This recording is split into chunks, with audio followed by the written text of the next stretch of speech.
Hey everyone, Rarity Dash here, and it's time for another reaction request. If you have a video that you'd like me to react to, check the description below. There's a link that'll take you to a Google document with all the relevant information.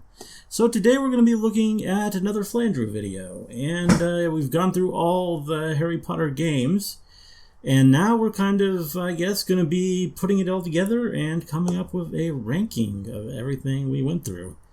Yes, this is Harry Potter games ranked console and PC tier list from Flandrew. So, yeah, I'm not really sure what the ranking is going to look like. I mean, I did watch all the videos, but it was protracted over, I think, months. So I don't really remember exactly what he considered to be the best exactly. I feel like they were mostly earlier entries in the series that he seemed to like. But I guess we'll find out where they all fall soon enough. Let's go ahead and get into it. Here we go. If you remember Quidditch, brewing potions, and sniping Death Eaters from a distance, then you grew up playing Harry Potter. But which one? Because there were 17 different console games, and in this video we're going to rank all of them. So we've spent the last few months going through every Harry Potter movie and comparing every version of the tie-in games. It's been a really fun journey, and I'd like to thank all of you for making this series such a success. At the end of my Deathly Hallows Part 2 video, I started a poll and asked you guys to vote for your favorite console and PC Harry Potter game, and you fine folks did not disappoint. The poll received almost 5,000 votes, which to me makes this a pretty definitive rankings list. And so let's dive straight in and find out what is the best Harry Potter game, at least on console and PC. Remember, we're going to do the handhelds separately at the end. And so coming in at number 17 and 16 and making it the worst Harry Potter tie-in game, it's the Deathly Hallows Part 1. We've got the Wii version with a meager 5 votes, and the PlayStation 3, 360 and PC version with only 6 votes. And honestly, I don't think anyone's surprised. After all, the game is a complete mess. The half-baked third-person shooter gameplay, the mind-numbingly dull sneaking levels, the tedious filler stages, the same 3 NPC characters pasted all over the place. I went over there the other day. I fancy pizza. I've seen a picture of it. I've never seen anyone do it myself. Not to mention that they somehow managed to make Harry look like a 40-year-old Cypriot. I can keep going, but I think Unabridged Gamer described it best in his comment. Part 1 feels like a proof-of-concept prototype that EA just published without concern for quality. Alright, next up at number 15 with 10 votes, it's Deathly Hallows Part 2 for the Wii. And this is a trend we're going to see quite a bit going forward. The Wii versions always rank lower compared to their beefier counterparts. We'll cover this game in more detail when we get to the flagship version. But for now, let's leave Harry behind the cover and move on to the next entry. Coming in at number 14 with 35 votes is the Goblet of Fire game for consoles and PC. And I think Enigma's comment describes this game best. They took everything that made the first 3 games good and chucked it right out the window. The biggest pain in the ass was having to do and redo the same mission over and over again for those stupid shields. And the AI for Ron and Hermione were dodgy at best. It seems that a lot of the dislike for the Goblet of Fire game comes from it being such a stark departure from the first 3 games, which were regarded as fan favorites. We went from these whimsical adventure games where you could explore the castle with all of its secrets to, well, this. Guardium Leviosa! I think the only thing that saved the Goblet of Fire from taking the bottom spot was the multiplayer. After all, this would end up being the only Harry Potter game with local co-op multiplayer, even if the controls and camera were pretty rough. But it was either that or putting up with AI Ron. Ow! Ow! Ow! And a special shout out to Alexander Allison, who has nostalgia for this game being the first PlayStation 2 game he ever got for Christmas. It's okay, Alex, we all have guilty pleasures. Up next at number 13 with 41 votes is Deathly Hallows Part 2 for the PlayStation 3, 360 and PC. Now I'm going to hand it over to Odd Enigma 78 to sum this one up. This game vastly improves on Part 1. The combat is more fun, Harry is more responsive, and there is really no padding. That being said, the game is generic as for sure. The montage at the end was a nice touch though. You know that your game probably needs more work when the most memorable thing about it is the post-credits montage of other games in the series. So everyone agrees the gameplay here is a vast improvement over part 1, but I was actually impressed with this game's graphics. I mean look, it's an 11-year-old licensed game, but I think these graphics still hold up, apart from Harry's dad bod that doesn't work. Coming in at number 12 and 11 we have the PlayStation 2 and Wii versions of the Half-Blood Prince and Order of the Phoenix. Again, we'll cover these games in detail when we get to the HD versions, but we can see the little brother syndrome strikes again, which is a shame because apart from the obvious dip in graphics, these games are almost identical to the flagship counterparts. Well, apart from the excruciating potions minigame on the Wii. Come on!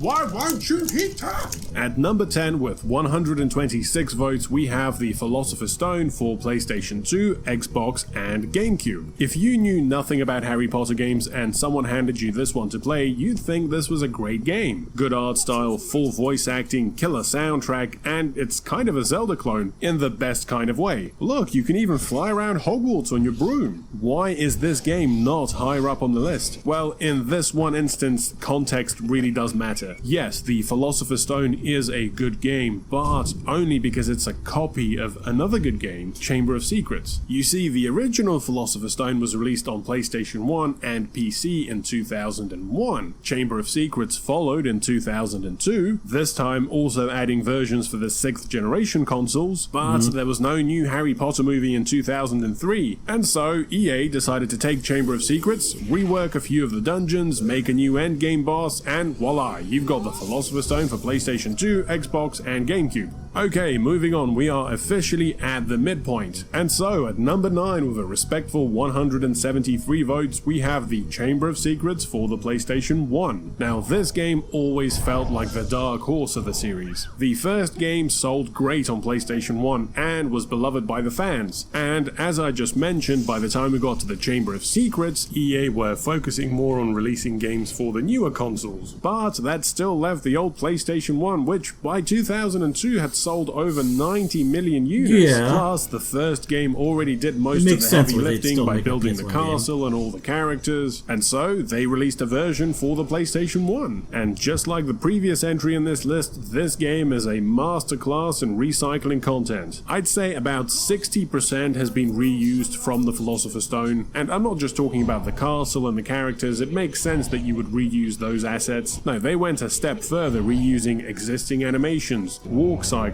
spells, sounds, and mini-games. The reason there are so many chases in this game is because they're either reskinned bank sections or the troll chase from the first game. But despite all of that, I really like this game, and clearly so does a big portion of the fandom. And I think the reason for it is because everyone loved the PlayStation 1 game. Unlike the Philosopher's Stone remake, which felt like a copy of Chamber of Secrets, this game felt like more of a post-game to the original Philosopher's Stone.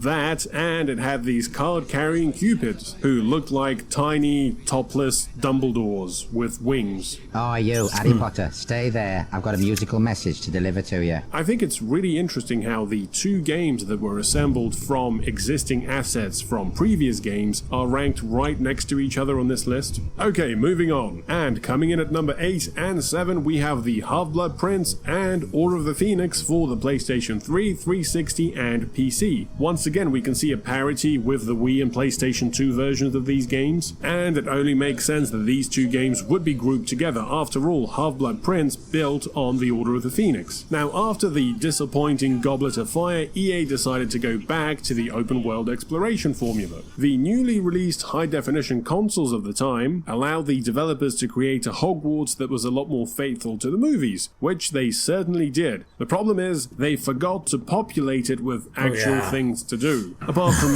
hanging paintings, doing fetch quests, and being rejected by every girl. Go and play with the mudblood. Now, around that time, the games industry also had a bad case of waggle fever. The unprecedented success of the Nintendo Wii meant that every game had to incorporate some kind of motion-based control for that extra immersion. And for Order of the Phoenix, that meant gesture-based spells. And, well, it went kind of like this. Come on. Come on. The swish and 2 years later, EA released the Half-Blood Prince, which gave us Quidditch, better dueling, and potion mixing. Oh, and Harry could also bolt across Hogwarts now. The castle and a lot of the overall gameplay mechanics were still the same, but the Half-Blood Prince definitely had a lot more to do from a gameplay standpoint, even if the potions were a bit repetitive and the duels were a bit too easy. This is the game's final boss, by the way.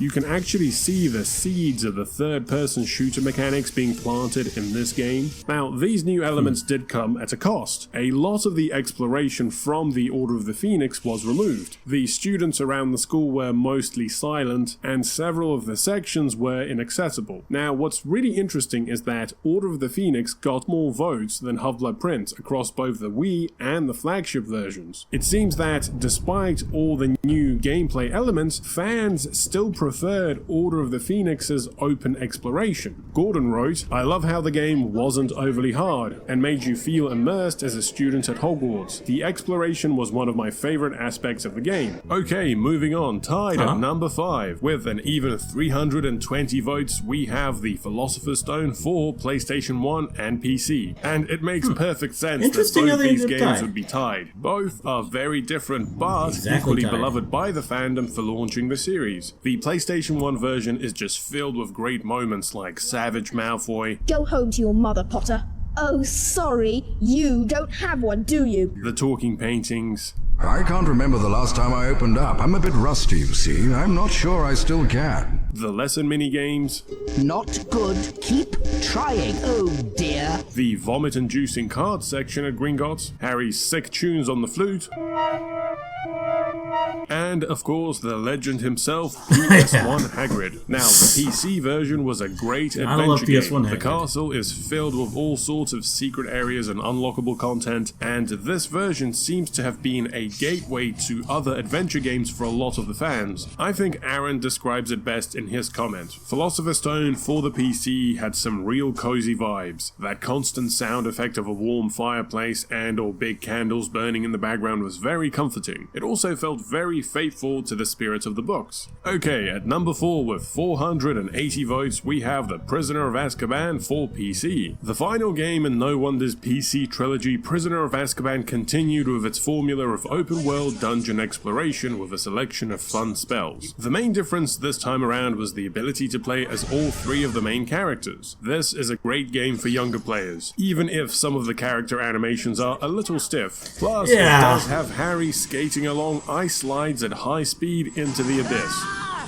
Okay, so we've come to the top 3 games, and between them, these games make up 58% of all the votes. At number 3 with 882 votes, we have The Prisoner of Azkaban for PlayStation 2, Xbox, and GameCube. Just like the PC version, this game focuses on the co-op mechanics, but they are a bit more intricate in this version, relying on the player to switch between the characters and use the right spell. The game is a bit darker to reflect the movie's tone, but it's still not a straight-up copy of the movie. The characters resemble the actors, but retain a stylized design, and EA were clearly using the Sims 2 engine for the character animations. There's no Quidditch this time around. You can still fly around the castle, but this time riding Buckbeak. This game is filled with little unintentional quirks, like the NPC students always running around.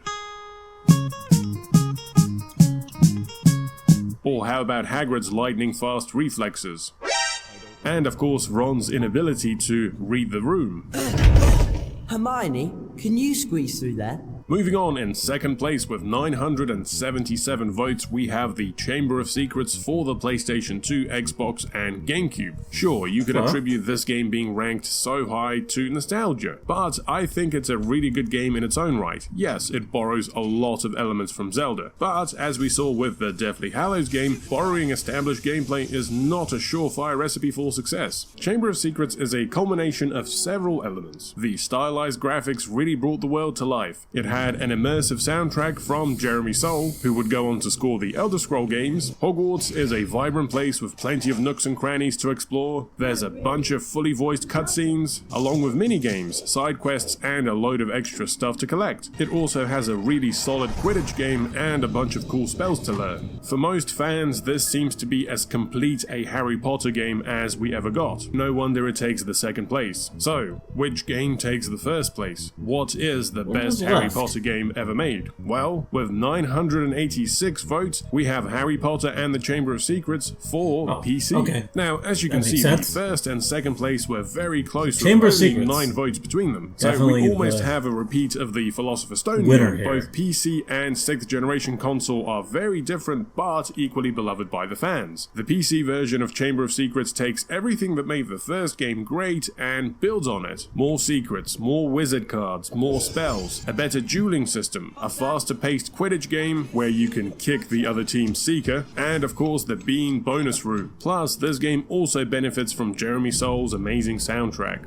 I also reached out to Christo Wichetich, who was one of the key developers behind Chamber of Secrets for PC. I had the opportunity to interview him earlier this year. Check out the video here. I let Christo know that his game got first place and asked him for a short acceptance speech. Here is the message he sent. The team had so much fun making this game. As fans of Harry Potter ourselves, it was a dream gig to be able to make these games. We are glad that the passion and love for the property came through and that everyone enjoyed playing them. Knowing that so many people look back fondly at the memories of playing this game is such a delight for us to know. And so there we have it, every Harry Potter game on console and PC ranked. I'm going to unlock the original poll so you guys can see the voting for yourself. Now, because a lot of the games were so close, I thought I'd also do a tier list. That way I can group the games with a similar number of votes together. And let me know if you agree. Do you think these 3 games deserve to be in the S tier? Should some of these other games trade places? Let me know in the comments. And now that we're done with the console and PC versions, it's time to move on to the handhelds. And so I've started another poll, link in the description. Same rules as last time, 1 vote per game. I'm not going to include the mobile games because I think most of them were just small little mini games, so this is just going to be the handhelds. Please also leave a comment to let us know your favorite and least favorite Harry Potter handheld game, so I can feature some of the handhelds look pretty interesting. As always, thanks for watching. Please remember to like, subscribe, hit the bell, and follow me on Twitter. See you next time. Well, there we go. That was pretty cool. And kind of a nice sort of refresher of everything we saw during the series, and yeah, kind of weighing them up against each other, because I didn't really realize at the time just how the Chamber of Secrets was clearly the favorite of everyone.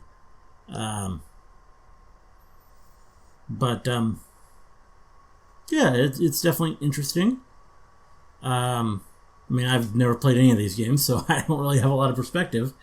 But yeah, I think, well, it's what the people voted for, like the people who did play them. So, can't really argue with it. But yeah, fun video. Not a whole lot else to say. Hope you guys enjoyed the reaction. Let me know if you did, and see you in the next one.